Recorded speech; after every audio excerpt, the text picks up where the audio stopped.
नाज़रीन अस्सलाम वालेकुम, मैं हूँ खानवान साज शहजादी। गौहर पब्लिशर्स में खुश आमदीद। हमारा स्लोगन है redefining the geography of education through digital resources for conceptual learning. Dear teachers and students, हम Gauhar skill up series Urdu class 5 पढ़ रहे हैं।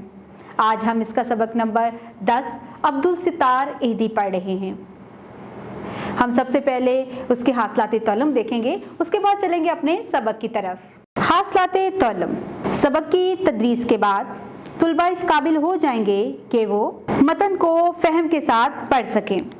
खास अल्फाज: महरूम, लावारस, नस्बुल ऐन, मुखय्यर, सरशार, शाना बशाना, शिकार, एतराफ।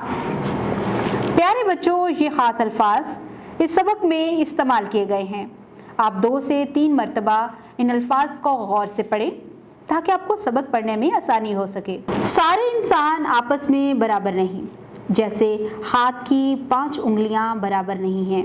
जिस तरह लोगों के कद, रंग और ख़यालात मुख्तलिफ होते हैं, इसी तरह लोगों के माली हालात भी एक जैसे नहीं होते। कुछ लोगों को अल्लाह ताला ने ज़्यादा वसाइल और आसानियाँ दी होती हैं, जबकि कुछ उनसे महरूम होते हैं। हमारे नबी हज़रत मोहम्मद रसूलुल्लाह ख़त्मुन नबिय्यीन सल्लल्लाहु अलैहि वसल्लम ने अपनी ज़िंदगी के हर मोड़ पर उन लोगों का हाथ थामा जिनके पास वसाइल की कमी थी।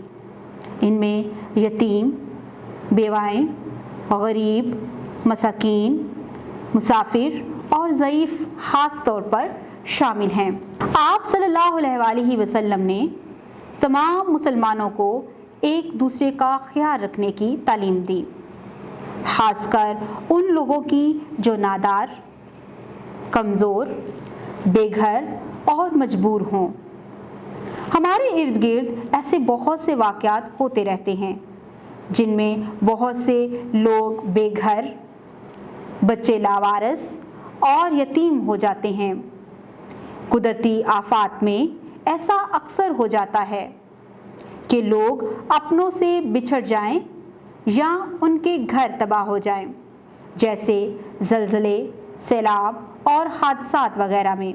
ऐसे लोगों की महज इंसानियत के नाते खिदमत करना, उनके लिबास, खुराक, रिहाइश का इंतज़ाम करना, उनकी तकालीफ दूर करना खिदमत खल्क कहलाता है। हमारे मुल्क में यूँ तो बहुत से लोग और अदारे खिदमत खल्क करते हैं, लेकिन अब्दुल सितार एहदी का नाम काबिल ज़िक्र है। अब्दुल सितार एहदी की पैदाइश पाकिस्तान बनने से पहले 1928 में भारत के ज़िला जूनागढ़ के एक गांव में हुई।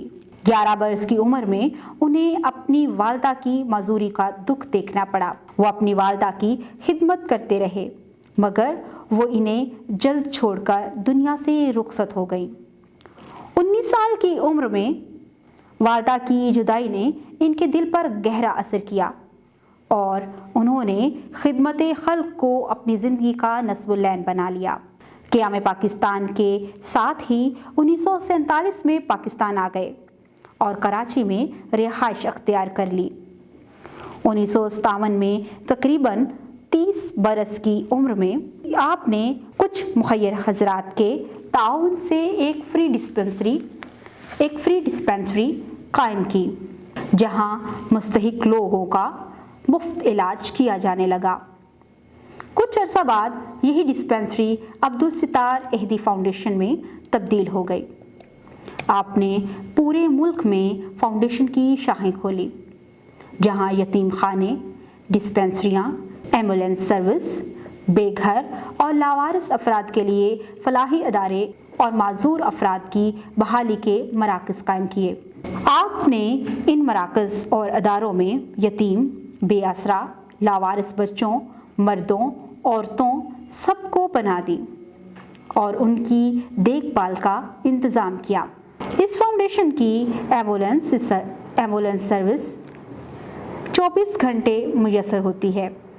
इस वक्त तक उनके 250 से ज़ायद मराकज़ कायम हो चुके हैं। यहाँ आम हालात और ख़ास कर हंगामी सूरत हाल और नागहानी हालात में दिल खोल कर लोगों की खिदमत की जाती है। अब्दुल सितार एदी की बेगम मोहतरमा बल्कीस एदी 15 अप्रैल 2022 को कराची में वफ़ात पा गईं। अब्दुल सितार एदी की ज़िंदगी से हमें ये सबक मिलता है कि इंसान अगर मुखलिस होकर सिर्फ़ और सिर्फ अल्लाह की खुशनुदी के लिए काम करे तो वह वसाइल की कमी उसकी राह में हायल नहीं होती। लोगों की दुआएं उसके काम आती हैं, उसके मामलात में आसानियाँ पैदा होती हैं और मंजिल आसान हो जाती है। अल्लाह ताला अपने कमज़ोर बंदों की खिदमत करने वालों को कभी तन्हा नहीं छोड़ता।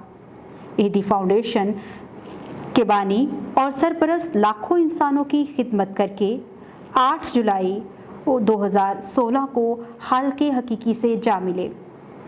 वो हम सब के दिलों में ज़िंदा हैं और रहेंगे।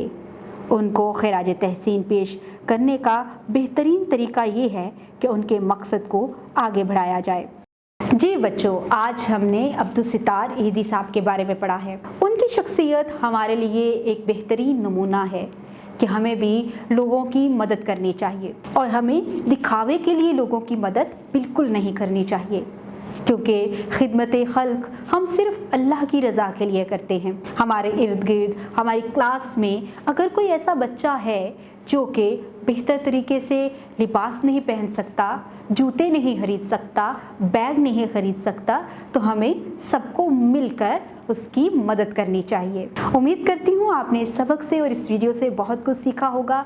मज़ीद सीखने और जानने के लिए हमारे साथ रहिएगा। मिलते हैं अगली वीडियो में, तब तक अपना बहुत सारा ख्याल रखिएगा। खुदा हाफिज़।